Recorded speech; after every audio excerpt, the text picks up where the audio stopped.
Hey, Charles Hoffman here from Plugin Alliance. We are taking a look at Mäag Audio's new EQ4 MS. It's a 6-band dual-channel mastering equalizer based on Mäag Audio's EQ4M hardware. Features that have been added to the plugin include mid-side processing, switchable center frequencies and bandwidths, cut filters, and a soft limiter designed by Mäag Audio. It also includes Brainworks features like tolerance modeling technology, meters, a mono maker, a stereo width knob, total harmonic distortion knob, and auto output gain. To demo the Mäag Audio EQ4 MS, start a free Megaplan trial using the link below. This will give you access to all of Plugin Alliance's products for 30 days. If you're familiar with the Mäag Audio EQ4 plugin, the EQ4 MS provides the same shimmering top end thanks to its air bands, but delivers even more granular control. This plugin lets you independently EQ the left and right channels, or mid and side channels. It's a great fit for EQing vocal buses, instrument buses, and your stereo bus, where you would likely have different elements panned across the stereo field. I'll play some audio examples, and then we'll dive into the plugin's features.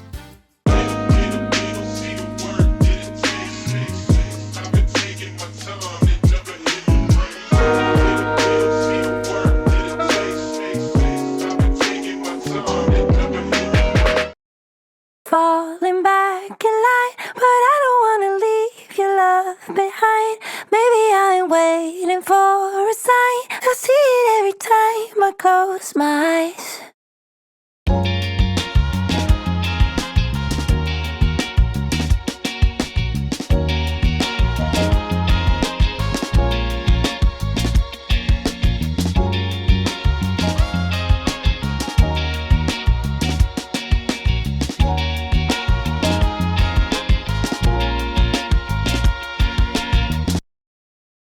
The left side settings affect the left channel, and the right side settings affect the right channel.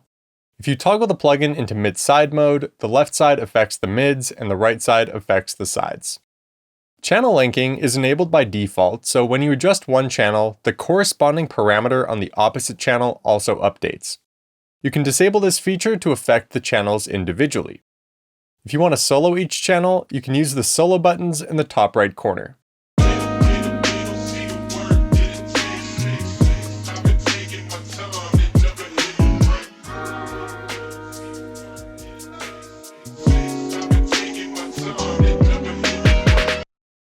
There's an input gain control that lets you apply plus or minus 10 decibels of gain.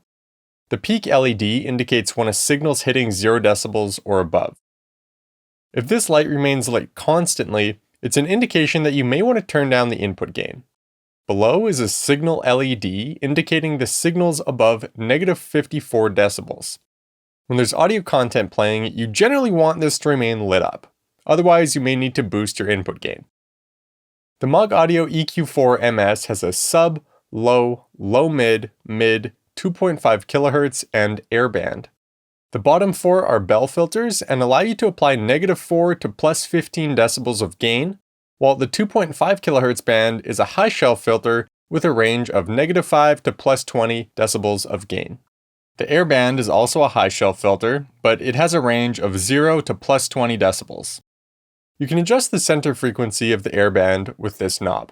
The higher frequency settings will give you that characteristic top-end shimmer. To prevent harshness, just turn down the 2.5 kHz band.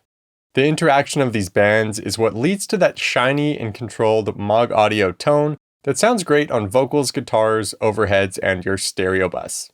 To punch the air band in or out of the signal chain, click the In button. Falling back in line, but I don't wanna leave your love behind. Maybe I'm waiting for a sign. I see it every time I close my eyes. You can also bypass the EQ processing applied to each channel by clicking these channel buttons.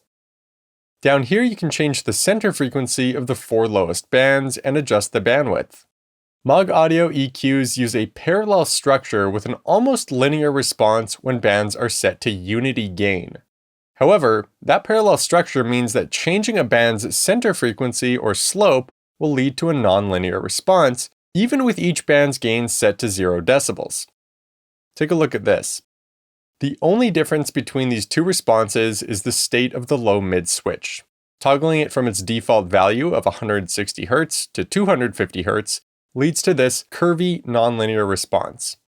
This behavior can lead to very musical results, but you may want to select bandwidth and center frequency settings prior to making gain adjustments, just to make it easier to dial in your sound.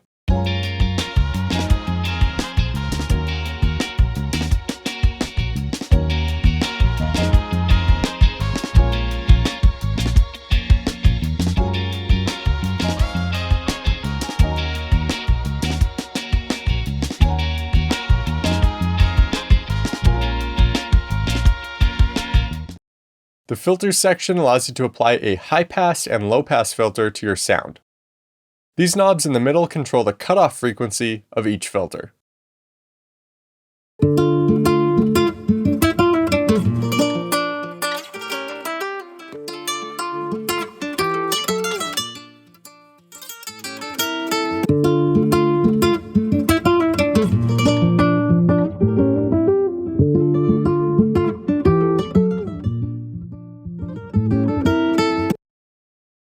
Turning up the soft clip feature reduces the soft clipper's threshold, increasing harmonic saturation. You can use this to thicken vocals or drums.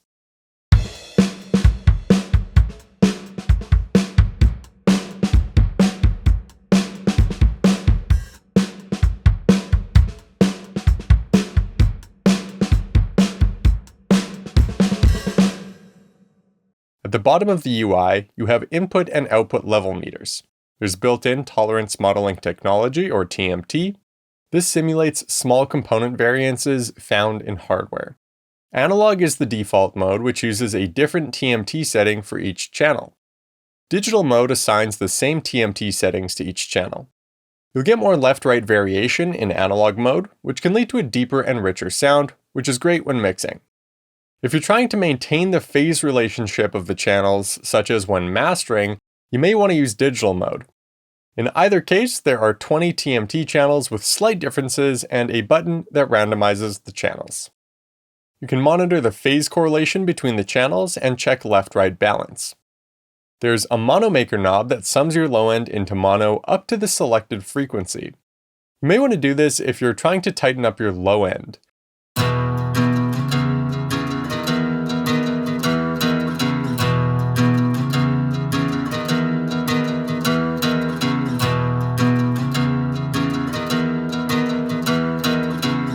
On your stereo bus, you probably wouldn't turn this up too high, but instrument groups can sometimes benefit from these more extreme settings, especially if you're trying to fit them into a dense mix. The stereo width knob adjusts the width of the processed signal.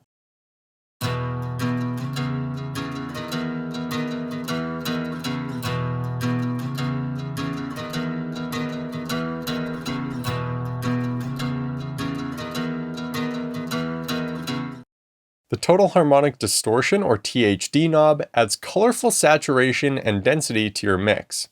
Lower settings will lead to a cleaner sound, while higher settings will appear more upfront and present. THD is pretty subtle in general, but if you listen carefully, you can hear it adding a bright presence to these vocals. Overthink tomorrow when we're alright. That's when we forget just who we are. Make us come together and it's alright. That's when you remember who you are. There's a manual output gain control and auto output gain feature. With auto engaged, input and output RMS levels are analyzed over a span of 3 seconds. Then, the output level is matched to the input level. This lets you make more accurate A/B comparisons when you bypass the plugin's processing. Up at the top, there's a UI scaling feature, undo and redo buttons. There are 4 parameter banks. You can copy the parameters from one bank to another, make changes to test out different settings, and then swap back to the original bank without losing your work. It's also possible to reset a bank to its default settings. Finally, you have a disclosure button that hides and shows the Brainworks features at the bottom of the UI. To demo the Mäag Audio EQ4 MS, start a free Megaplan trial using the link below. This will give you access to all of Plugin Alliance's products for 30 days. If you found this video helpful, give it a like and subscribe to the Plugin Alliance YouTube channel for more plugin walkthroughs like this.